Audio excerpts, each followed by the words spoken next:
Welcome back to another week of college football, and I got all the picks to get you paid. Let's get right into it. Alabama taking on Missouri, and honestly, the spread in this game is an absolute shock to me. I know Alabama is going on the road, but to have them only favored by 2.5 against Missouri is blasphemous. It is crazy. It is unconscionable. Missouri hasn't played a single team worth a damn this year.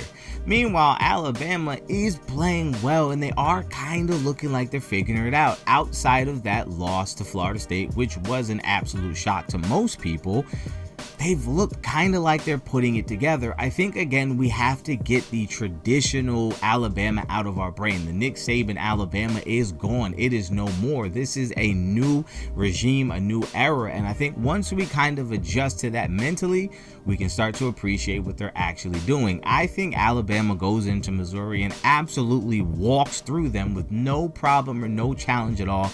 Give me Alabama all day.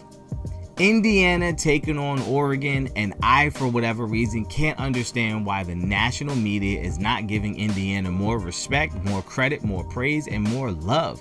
Look, Oregon is the big flashy team. They have the back in the field night. They have the great facilities. Dan Lanning is great for a pregame speech, and this team comes out and they deliver. Quite honestly, I have no beef with Oregon. This is not an anti-Oregon stance.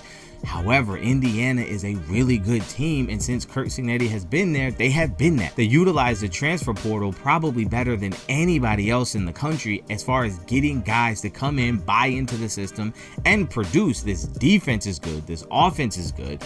Like, I don't understand why they're not getting more credit. I like Indiana to go in there and upset Oregon. No questions asked. A very definitive victory. Very obviously, they can play on this level. Big boy football. I think they make a statement this week. Give me Indiana.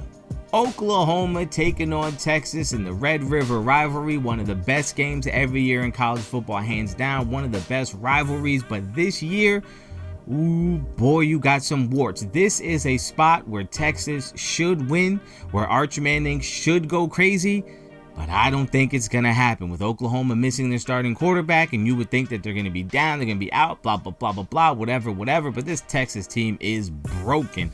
Arch Manning is broken. This is a wonderful example of what happens when you hype a guy up based on very little information. I don't know why everyone was going crazy and over the moon about Arch Manning.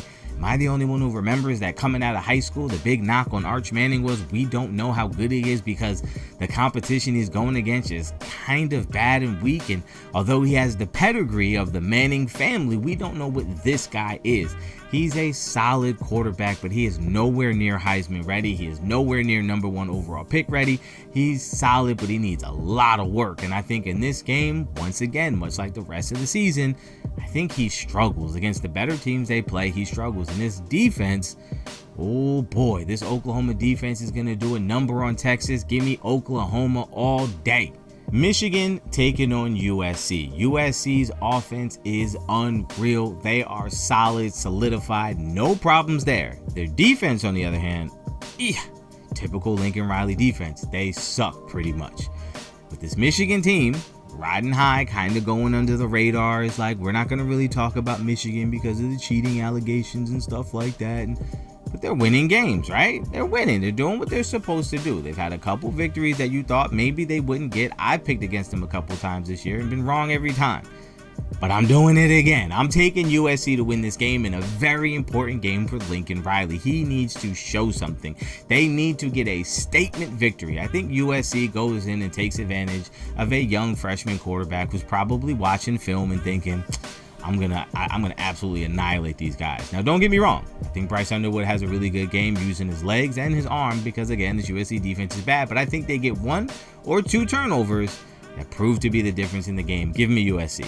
Florida taking on Texas A&M, and Florida is the enigma of college football this year. 1 minute they're looking like they're terrible and fire everybody, and then they come out and they beat Texas. But again, Texas is pretty bad, right?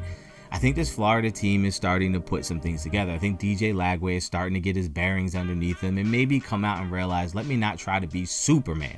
Let me just come out and play football the way I know how. I'm honestly going to go with Florida once again to win this game. Why? I just feel like coming off of that Texas win, they're going to be feeling good. I feel like Texas A&M is feeling themselves a little bit too much, and they're feeling like, we got this, and Florida is down.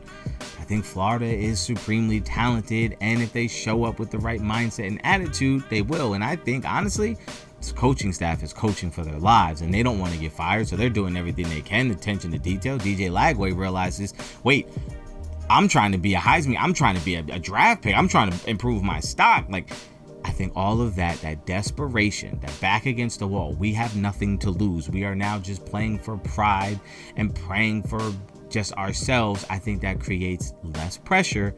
I think Florida takes advantage of that. I like Florida to upset Texas A&M. Those are my picks for the week. Look, I picked some upsets. I went out there. I'm going to be out on a limb. If I'm by myself, cool. Let me know in the comments down below what you think of my picks. And let me know your picks as well. And also in the comments down below, let me know your biggest upset alert for the week and who you think has the ability to pull it off. I'll catch you guys next time.